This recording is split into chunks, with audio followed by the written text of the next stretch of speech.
Assalamualaikum warahmatullahi wabarakatuh. Kawan-kawan, hari ini tanggal 12 September 2020, kita disuguhi berita yang viral di medsos, yaitu berita Anies Baswedan akan mengambil langkah PSBB kembali. Pengambilan langkah PSBB ini sebenarnya adalah langkah mundur, karena langkah ini pernah diambil oleh Anies. Artinya kita mundur ke belakang kembali.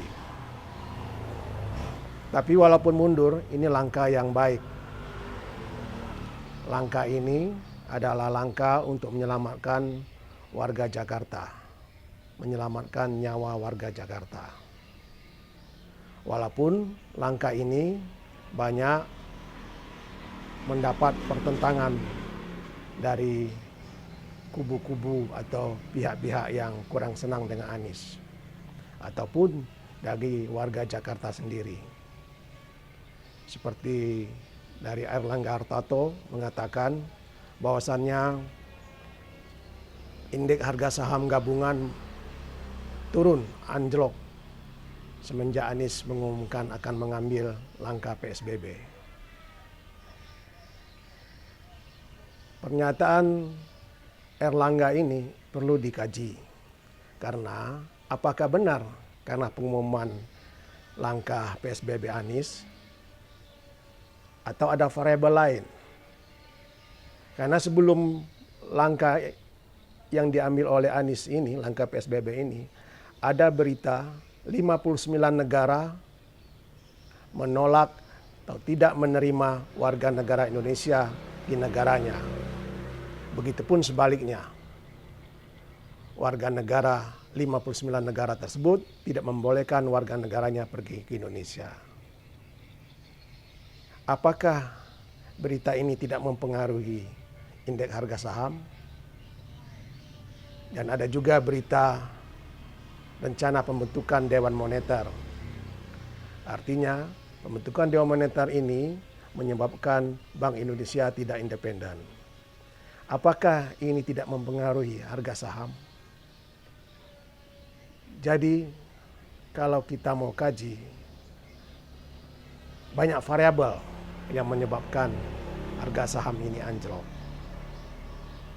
Jadi jangan ditumpukan kepada kebijakan PSBB Anies saja. Inilah kita, sangat disayangkan dalam suasana COVID ini, seharusnya kita bersatu, kita masih bertentangan. Kita selalu membentuk opini untuk kepentingan image politik. Padahal politik itu masih lama, tahun 2024. Kalaupun Anda ingin jadi presiden,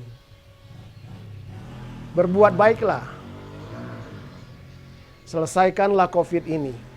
Kalau Anda adalah orang yang bisa menyelesaikan COVID ini, maka partai Anda dan Anda akan mendapat nama yang baik. Tidak perlu membentuk opini. Itu yang harus dilakukan. Bukan membentuk opini dan perang opini sesama persaingan atau sama-sama berlainan kubu.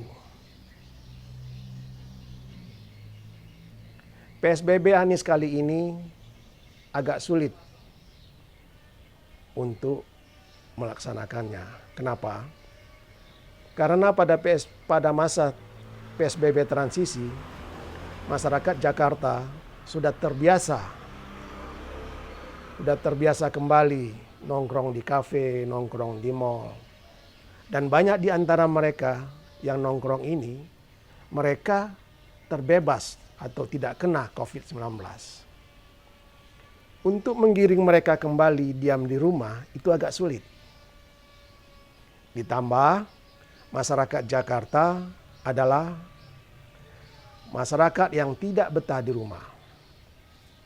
Karena orang Jakarta, orang yang berada, orang yang kaya, itu terbiasa makan di luar. Terbiasa tiap minggu dia keluar kota.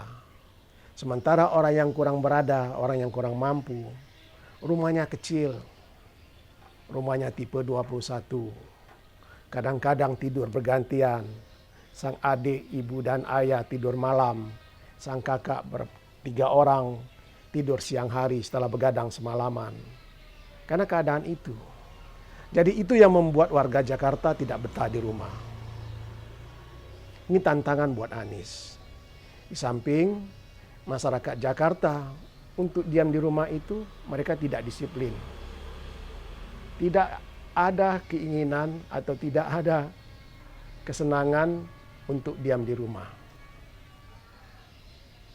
Nah, untuk melaksanakan ini, Anies harus menggerakkan semua potensi yang ada di dalam pemerintahannya. Anies harus menggerakkan pegawai kelurahan, Anies harus menggerakkan pegawai kecamatan, Anies harus menggerakkan pegawai-pegawai instansi untuk turun ke jalan, untuk mengawasi agar PSBB ini bisa dilaksanakan dengan benar dan disiplin. Kalau ini tidak dilaksanakan dengan disiplin, maka tidak akan mendapatkan hasil yang baik. Ini yang harus dilakukan oleh Anies. Dan yang terpenting lagi untuk saat ini adalah bagaimana menyelarasakan antara pemerintah Jakarta dengan pemerintah daerah penyangga Jakarta. Harus ada satu visi, harus ada satu modul.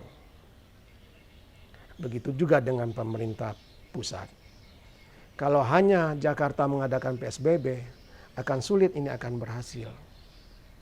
Kalau daerah-daerah penyangga tidak melaksanakan PSBB. Begitu juga dengan pemerintah pusat.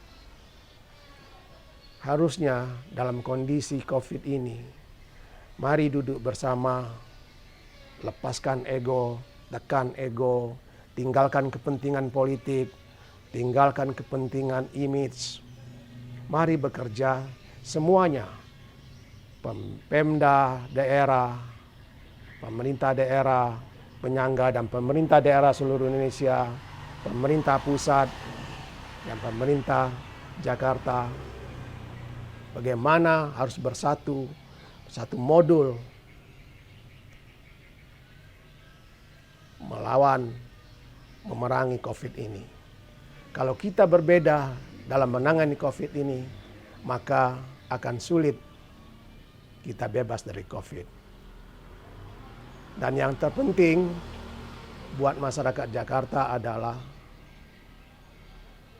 marilah kita kembali ke rumah, kembali betah di rumah, kembali menciptakan surga di rumah. Kalau Islam, dia harus undang malaikat ke rumahnya. Dia harus sholat di rumahnya. Dia harus warnai rumahnya dengan mengaji sehingga malaikat datang.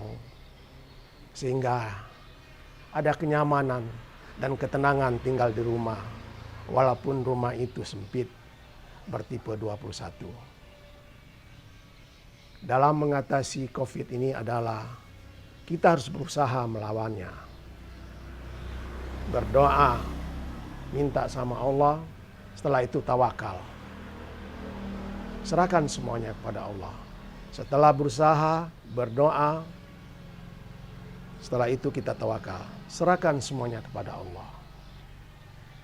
Kalaupun kita harus mati dengan COVID ini, maka itulah ajal kita. Kalau belum ajal kita, maka kita tidak akan mati dengan COVID-19 ini. Tapi kalaupun janji kita sudah ditetapkan oleh Allah saat ini kita meninggal, tanpa COVID pun, kita pun akan meninggal. Demikianlah senandung dari mana. Assalamualaikum warahmatullahi wabarakatuh. Terima kasih.